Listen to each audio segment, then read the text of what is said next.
Ladies and gentlemen, this is a YouTube show in which you are brought Slot Machine Sunday, Money Cards Monday, Tic Tac Tuesday, Whammy Mania Wednesday, Thundercracker Thursday, and Flinging Dice Friday and Saturday Superstarcade.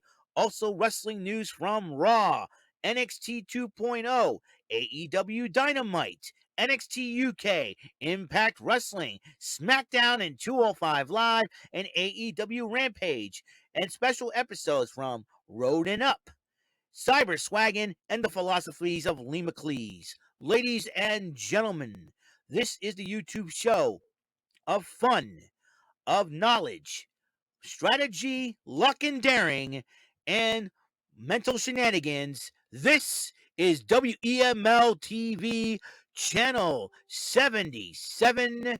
And now here's the host of the show, live from New Bedford, Massachusetts. It is none other than Eric M. Lima. Thank you very much, Mr. Announcer, for that wonderful intro.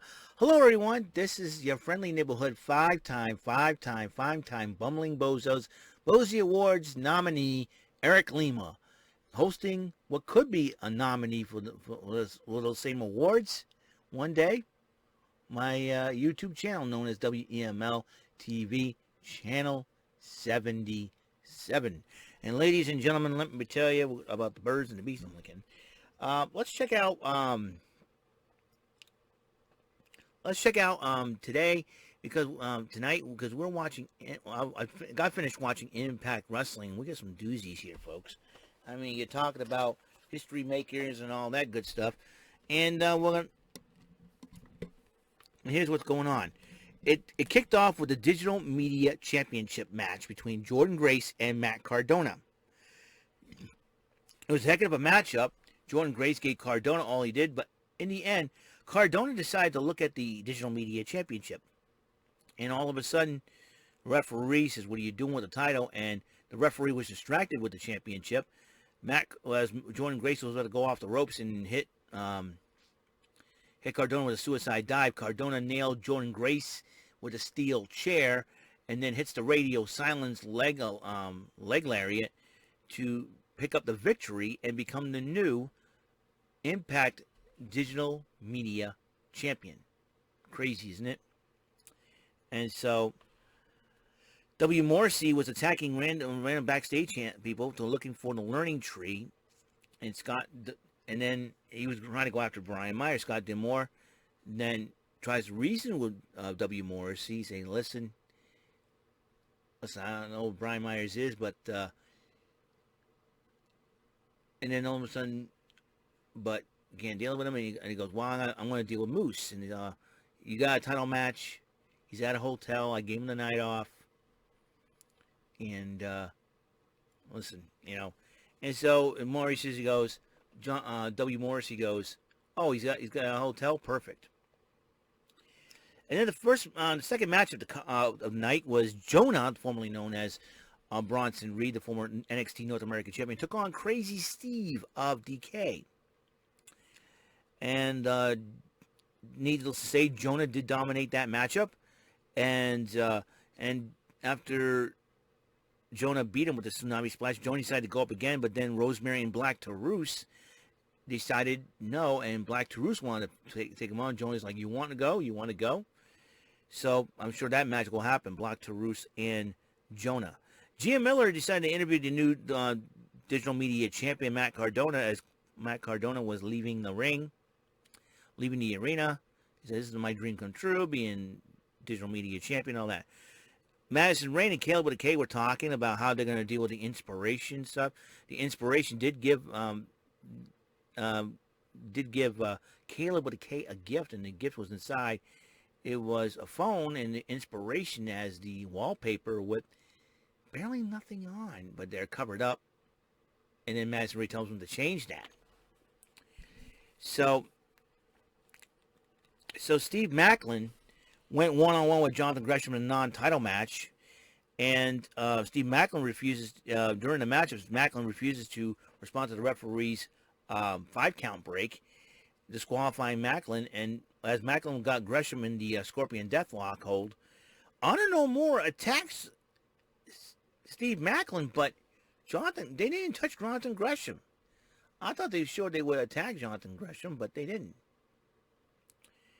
And then Josh Alexander comes out, checks out Gresham, looks at him, and then he heads to the ring and confronts Vincent.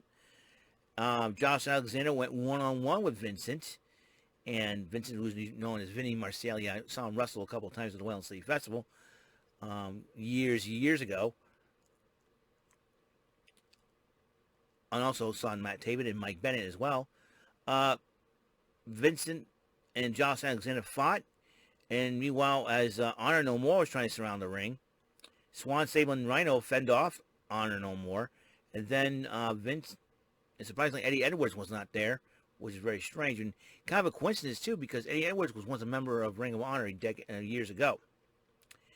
Josh Alexander, like I said, he went one-on-one with Vincent. It was a great matchup. Alexander did pick up the victory over Vincent, but then as Swan, Saban, and Rhino were brawling with the rest of the members of Honor No More, Josh Alexander was in the ring looking around for somebody to fight. Then Kenny King came out for the crowd and attacked Josh Alexander.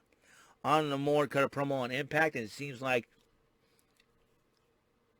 Honor No More's got its fifth member, because it was a 5-on-4 situation until Kenny King. So Kenny King will be joining up with Honor No More against the team Eddie Edwards, Chris Sabin, Rich Swann,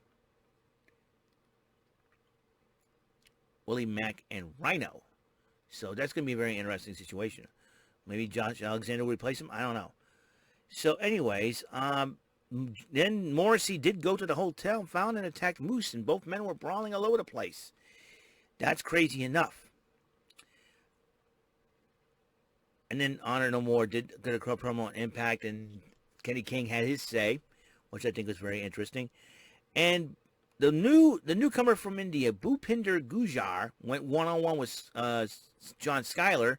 Gujjar did pick up the victory after a spear off the top rope. And then Raj Singh came out and started applauding him, and Gujjar goes, "What are you doing here? You know, maybe there's something that I don't know. We don't know."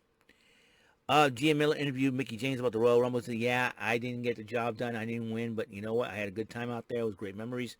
Tasha Steelz made fun of Mickie because of that, and then decided to call out Mickey's son Donovan. I'm going to say for the record, Mickie James, I hope you're watching, and because I'm a big fan of God TV as well. Donovan is the coolest name you've given your son. I think Donovan's an awesome name. You tell, and if anybody disses your son about his name, you tell him that Eric Lima said that Donovan is the most awesome name, the coolest name ever. And I'm glad somebody's named Donovan. Donovan is a cool name. I wish I had that name, to be honest with you. I wish my name was Donovan, but it's not. But, I like the name Donovan. That's all I'm going to say. Donovan is a cool name. Cool name. Donovan. It just rolls off the tip of the tongue, doesn't it? Anyways, and Mickie James was about to go, but then Chelsea Green interrupts Tasha Steelz, says, "Hey, you know what? Listen, we can even this score up." Tasha goes, "Well, you know what, Savannah, let's go." Well, Savannah Evans walks away.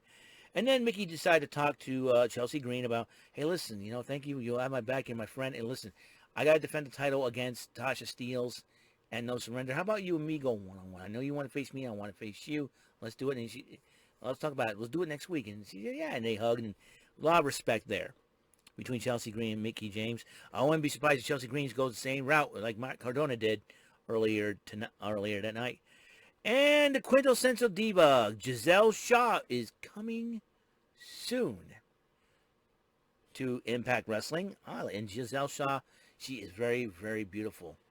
I think she follows me under her, one of her WoW characters, Princess Azteca, I think it was. I think it was either on Twitter or on Instagram. I forget which one. Masha Slamovich faces the lovely Kaci Lennox, and in a quickie, Masha Slamovich beat Kaci Lennox. I'm going to tell you something right now. Mickie James better watch her back if she retains that title. Gia Miller interviews Deonna Purrazzo, and Deonna Purrazzo was had enough of being disrespected, so she issues a open challenge to anybody for either one of her titles the Ring of Honor Women's World Championship or the AEW Reina de Reinas Championship. And that's next week. It's going to be very interesting to see who will accept that challenge. Then, finally, in the main event, the 8-man tag, the Bullet Club consists of Jay White, Chris Bay, and the Gorillas of Destiny, Tama Tonga and Tonga Loa, to go up against Speedball Mike Bailey, Jake Sumton, Ace Austin, and Madman Fulton. It was a great matchup, but the Bullet Club ended up winning the matchup. As they were celebrating, though, VBD and the Good Brothers attack the Bullet Club. It looks like Bullet Club's got a humongous bullseyes on their backs now. I wouldn't be surprised that 8-man war would happen at No Surrender, but we'll find out for sure if VBD and the Good Brothers can get along. So, that is all the time we have on this great show. I hope you guys enjoyed yourselves. That's it. That's it for me. And episode 942 of the show, February 3rd, 2022, 10:43 p.m. Impact Event Center for February 3rd, 2022. I had a lot of fun. I hope you guys have a great and wonderful night. Until the next episode, peace, love, God's blessing from him above, through me to you. And if you're in part of the winter storm that is affecting your area right now, please stay safe, okay? I'll see you. Have a great and wonderful night.